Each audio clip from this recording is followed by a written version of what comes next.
Buongiorno, ja sam Mina Knežević, profesor italijanskog jezika u Euroschoolu.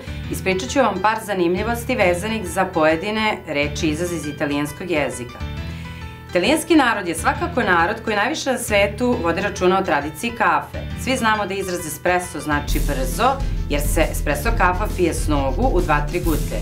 Izraz cappuccino potiče od reči cappuccio, koja znači kapica ili kapuljača, jer pena koja se stavi u kafu po Italijanima podsjeća na kapuljače srednjevekovnih katoličkih kaluđera. Svima omiljeni tiramisu, slatkiš, je u stvari kovanica koja potiče od 3 reči. Glagola tirare, ovo je njegov oblik u imperativu, tira i znači bukvalno vuci, povuci.